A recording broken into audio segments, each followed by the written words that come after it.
Ce n'est pas parce qu'ils sont nombreux à penser la même chose qu'ils ont raison. Nous vivons une époque où les évidences sont inversées, Où la lumière est suspecte et l'obscurité est normalisée. mais au cœur du vacarme, une voix murmure encore. Un chemin se dévoile pour ceux qui osent déplier l'oreille du cœur. Un chemin d'alignement et de renouvellement, Où neurosciences et foi ne s'excluent pas mais s'éclairent mutuellement. où la conscience s'éveille et l'âme se déploie. Bienvenue dans Neurosciences et foi pour une vie inspirée. Le podcast du déploiement intégral, Pour rayonner et faire pencher la balance. de l'obscurité à la lumière. Bienvenue dans notre 7e épisode. Les lanceurs de lumière, pourquoi dérangent-ils autant? Entre stigmatisation et effacement, ceux qui parlent vrai bousculent les illusions collectives. Bonjour aux éditeurs, bonjour Laure. Bonjour Joachim, bonjour à toutes et tous. Alors Joachim, aujourd'hui on va parler de ces personnes qu'on appelle des lanceurs de lumière, celles et ceux qui ont cette audace de parler vrai, de bousculer les illusions et qui souvent dérangent beaucoup. Mais avant d'aller plus loin, pourquoi cela nous paraît si important aujourd'hui d'en parler? Bonne question. Moi, j'ai vraiment l'impression que nous sommes à une bifurcation majeure de notre histoire collective actuellement et que le tissu de la réalité sociale, morale, même biologique, est traversé par des micro-fractures invisibles, on va dire, mais qui sont profondes. Et ceux qu'on appelle les lanceurs de lumière, bien, ce sont souvent les premiers à ressentir ces lignes de faille. Donc, leur parole n'est certainement pas confortable, mais elle est vivante. Elle agit comme une onde de choc dans un champ de conscience engourdi. Ce qui est fascinant, c'est que cette parole, même murmurée, des fois résonne plus fort que des mégaphones institutionnels. Alors pourquoi? Parce qu'elle est enracinée dans le réel incarné, dans le déploiement intégral de l'être qui est inscrit en lui. Par contre, les neurosciences sociales nous montrent que notre cerveau est programmé pour résister au changement, par souci de survie, de biais de confirmation, de dissonance cognitive, de repli grégaire, etc. Alors forcément, ceux qui dérogent à la norme, ils percutent ces résistances, mais ce sont aussi eux qui montrent les seuils de passage vers une nouvelle conscience collective. Voilà pourquoi. D'ailleurs, dernièrement, dans le blog de l'Académie NSQ, tu viens de publier un article très en lien et interpellant à la fois au sujet de ce que tu appelles la décadence actuelle. Oui. Tu veux nous en dire quelques mots? Mais forcément, le chaos précède l'ordre. Donc pour moi, la décadence, c'est une dégénérescence morale et culturelle. En réalité, c'est une désorganisation systémique qui précède une reconfiguration, parce que on ne va pas, comme le système résiste, il y a des instances qui cherchent à manipuler l'opinion publique d'une certaine manière afin de garder le contrôle. Il ne faut pas que trop de personnes ouvrent les yeux, d'accord? Et parce qu'il y a des personnes qui sont dans des biais de de non-changement, eh bien on les pousse et on les attire, si tu veux, vers des faux combats.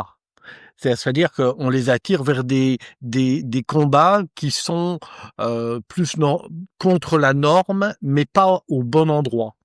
Et à cause de ça, ça crée cette décadence morale dans lequel moi j'adore ce film qui s'appelle Idiocratie, et je pense qu'on va vers ça pour une partie de l'humanité, voilà. Mais cette décadence, on la retrouve tout au long de l'histoire. Et les lanceurs de lumière aussi. Si je me réfère à la Bible, par exemple, Jean-Baptiste qui surgit comme une voix forte dans un monde à ce moment-là en crise. Évidemment, Jésus lui-même, il vient dans ce contexte d'inversion des valeurs où le monde semble à l'envers. Ces figures incarnent la lumière dans un chaos apparent. Alors, en quoi ce chaos semble finalement inévitable, voire presque nécessaire? Une question. Parce que nous sommes en tant qu'humanité un système vivant, qu'il soit biologique, psychique, civilisationnel, toutes les phases de transformation passent toujours par des phases chaotiques. En théorie des systèmes complexes, t'as Ilya Prigogine, qui était à l'Université libre de Bruxelles, qui parle dans les systèmes dissipatifs que le chaos précède toujours la réorganisation. D'accord ? Et donc, sur le plan neurophysiologique, c'est la même chose. Sans tension suffisante, sans contrainte, il n'y a pas d'activation de la neuroplasticité. Le cerveau reste dans ses rails. Donc, le chaos crée l'opportunité d'un saut qualitatif. En réalité, c'est presque indispensable. Et dans la Bible, Jean-Baptiste était cette voix qui criait dans le désert. Il ne parle pas pour prédire, mais pour préparer. Jésus lui-même vient révéler la vraie nature des lois spirituelles, un monde qui est englué dans la lettre. Il ne vient pas abolir, il vient accomplir. Mais cet accomplissement passe par la traversée du chaos que l'on connaît. Et là, comme tu parles des systémiques, des approches systémiques, moi, ça me fait penser en constellation. Donc, on parle souvent de ces lois fondamentales, l'ordre, la place juste, l'appartenance, et aussi sur le fait que le système prime sur l'individu, et cette loi qui fait que celui qui dérange est, alors, en premier lieu, souvent rejeté. Comment comprendre cette tension entre le système dans sa globalité et le ou les individus qui constituent le système? Oui, tout à fait. C'est ce qu'on a remarqué beaucoup, je pense, de personnes qui travaillent dans l'accompagnement de l'humain, c'est que l'individu passe souvent au second plan par rapport au système. Malgré lui, il y a des autosabotages. C'est à la fois une tension naturelle et sacrée, en fait. Le système, il agit comme un organisme vivant qui cherche à se préserver. Il a une fonction immunitaire. Tout élément qui fait dissonance est perçu comme un danger pour la cohésion. Et en constellation systémique, on sait que tout ce qui n'a pas été vu ou reconnu cherche à revenir dans le champ. Et le porteur de lumière, souvent inconsciemment, il vient réactiver cette mémoire, cette blessure, ce désordre refoulé, d'où le rejet. En premier lieu, c'est la défense systémique, en fait. Mais paradoxalement, ce rejet, c'est aussi que quelque chose est en train de bouger. Le système se crispe, oui, mais il est mis face à un choix. Intégrer l'information révélée ou exclure le messager. Solution de facilité, c'est souvent d'exclure le messager. Mais c'est là où on rejoint le mécanisme du bouc émissaire. C'est pour préserver la paix apparente, on sacrifie celui qui montre le déni. Mais ce sacrifice, parfois, c'est aussi l'étincelle d'une nouvelle conscience qui émerge dans le groupe. Et tout dépend de la capacité de ce groupe à se remettre en question. Et voilà. Oui, et d'ailleurs, ce que je trouve intéressant, c'est de s'interroger sur finalement l'origine de la force qui agite un système. Parce que des systèmes qui vont mal, on a plein d'exemples, que ce soit familiaux, mais aussi en entreprise, enfin. Et parfois, chaos et désordre viennent d'une volonté de destruction, de domination, de peur, d'intentions que je dirais ténébreuses. Et parfois, ils naissent d'une volonté de révélation, de vérité, de justice. Alors, comment on peut distinguer ces intentions? Comment reconnaître dans les comportements finalement ou dans les paroles? Tu touches, c'est vraiment un point. Je vais essayer d'y répondre le mieux possible parce que c'est vraiment quelque chose d'essentiel. Effectivement, tout chaos n'est pas beau. Ça, c'est très clair. Tout est dans la vibration, dans la cohérence en réalité. Une intention destructrice, elle se nourrit de la peur, de la division, de la manipulation. Elle utilise souvent des mots séduisants, mais son effet, il est corrosif en fait. On se sent plus vidé, plus fragmenté, plus polarisé. Par exemple, c'est le cas de l'extrême droite qui vient, polariser les discours, tu vois. Ils veulent faire bouger les choses, mais dans une polarité plus forte. À l'inverse, une intention lumineuse, ça ne cherche pas à s'imposer, mais ça révèle, ça insiste en invitant. Elle n'a pas besoin de convaincre, mais elle porte une puissance de résonance, d'accord ? Et donc, sur le plan neurosomatique, c'est observable. Une parole juste active le système parasympathique, celui du calme et surtout de la présence. On sent que c'est habité. Elle détend même si elle bouscule. On le sent, tu vois. Alors qu'une parole manipulatrice, elle va activer le stress. On ne sait pas trop pourquoi, mais il y a un truc qui monte en tension, le système sympathique. On ressent une contraction un peu plus dans le plexus, une tension dans la nuque, une confusion mentale, tu vois. Et donc, tout ça, c'est de la différence entre, comme tu disais, ces intentions ténébreuses qui créent des spirales descendantes, avec le pouvoir, la domination, le profit personnel, et surtout, il y a une différence entre le discours et les actes, alors que les intentions lumineuses, elles sont au service de la vérité, du bien commun, elles invitent à un alignement, à plus d'éveil, de responsabilisation et d'autonomie aussi. Donc voilà. Oui et j'entends bien là ce que tu es en train de dire et ce qui frappe souvent dans ce qu'on appelle les lanceurs de lumière, ceux qui ont marqué l'histoire, c'est qu'on peut observer qu'ils n'ont rien à vendre. Parce que tout à l'heure j'ai parlé de Jean-Baptiste, de Jésus, bien sûr il ne cherchait ni pouvoir ni gloire, il venait réveiller les consciences, mais on a tout un tas d'exemples connus et plus contemporains. Gandhi qui a été emprisonné à plusieurs reprises de longs mois, qui a été assassiné.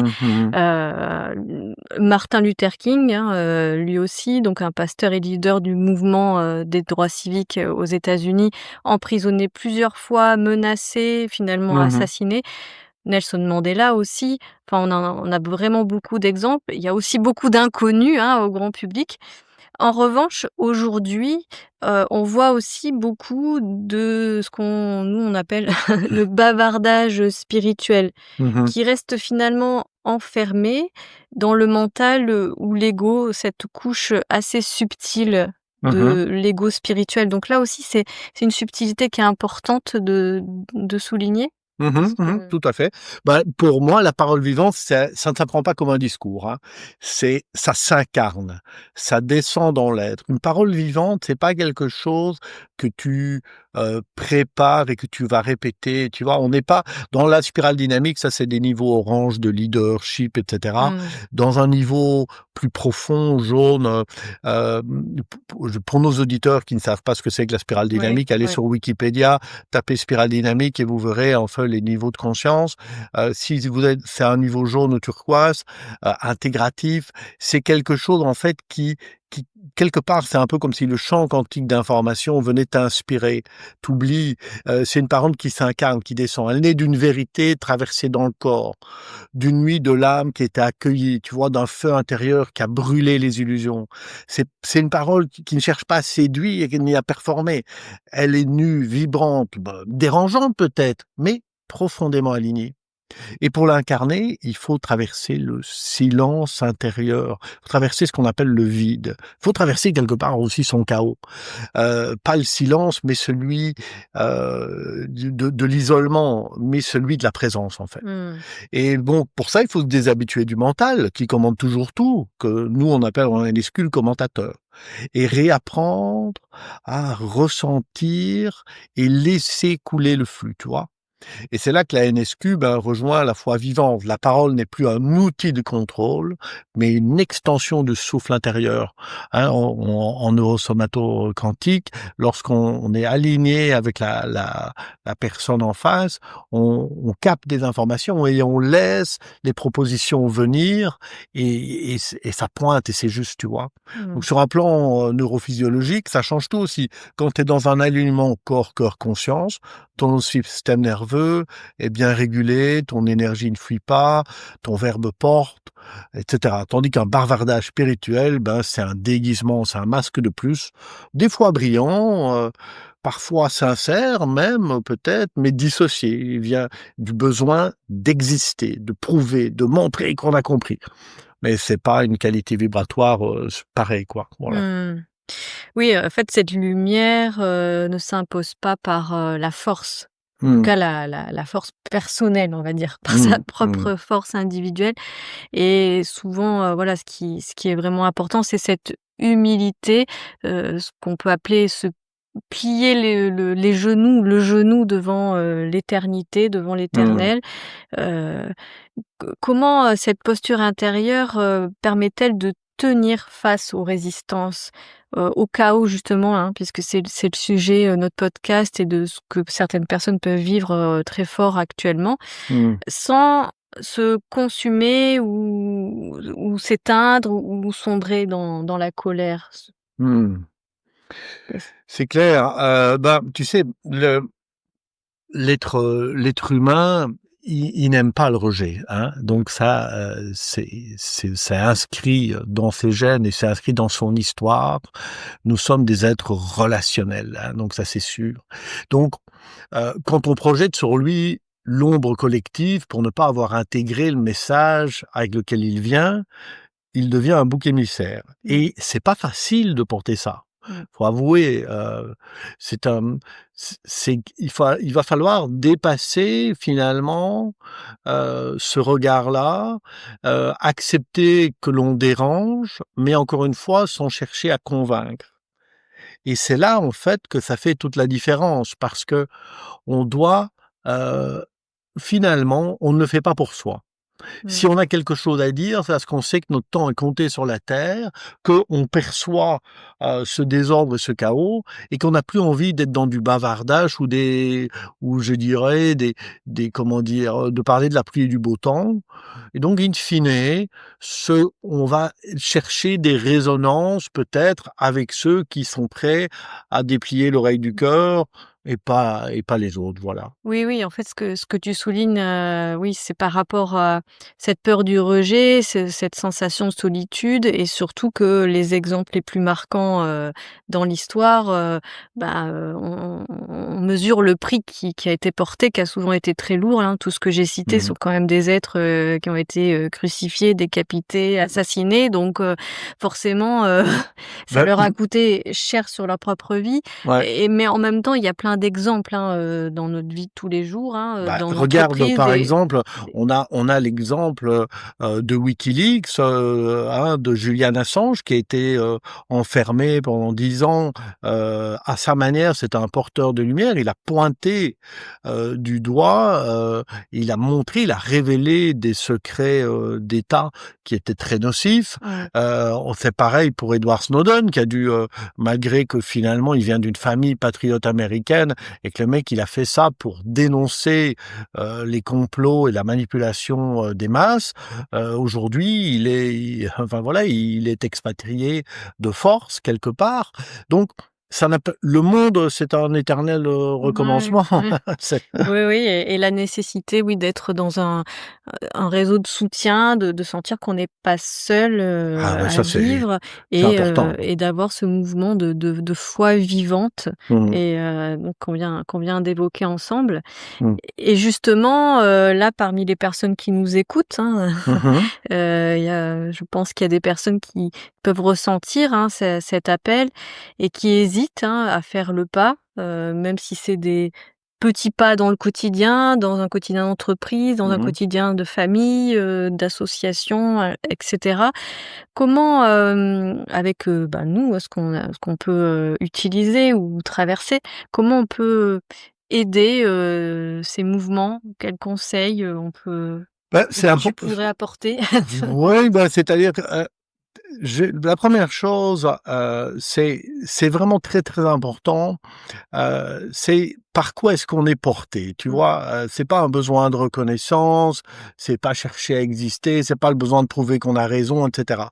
Des fois, quand on est très passionné par les choses, on peut donner cette impression-là, mais en même temps, c'est qu'est-ce que ma parole va apporter et vraiment de pouvoir faire les petits pas, là où ils sont dans notre quotidien, parce que je pense que nos auditeurs, ce sont, des personnes, pour la plupart, très certainement, qui sont aussi des porteurs de lumière à leur niveau, chacun dans sa structure. C'est des gens qui font bouger leur conscience, qui, portent un regard qui est plus global et donc vous n'avez pas besoin de faire, mais simplement être, passer du faire à l'être et ça, c'est énorme. Heu, c'est d'être détendu aussi par rapport à ça et de s'entourer, pas forcément de gens qui pensent comme vous, mais de gens qui vibrent avec vous. Ça, c'est vraiment important. La force. On a tous besoin à la fois de, je dirais, d'échanges et aussi d'exemples, de mentors, d'entraide collective. Donc bien s'entourer, avancer petit pas par petit pas. Pas besoin d'annoncer la vérité au monde entier, hein. Parfois, c'est un regard, un silence, un choix juste, une limite qui est posée avec amour, tu vois, ce genre de choses. Et j'ai envie de vous dire, si vous doutez, rappelez-vous ceci. La lumière n'est pas un objectif à atteindre. C'est quelque chose qui cherche à passer par vous. Faites-lui de la place et elle fera le reste. Ah ben, très beau mot de la fin. Je ne dirai pas mieux. Merci, pour, Merci Laure pour cet tes questions. échange et comme d'habitude, n'hésitez pas à commenter et à partager autour de vous, ce podcast. On se retrouve très bientôt. Merci Laure, merci à vous et à très bientôt.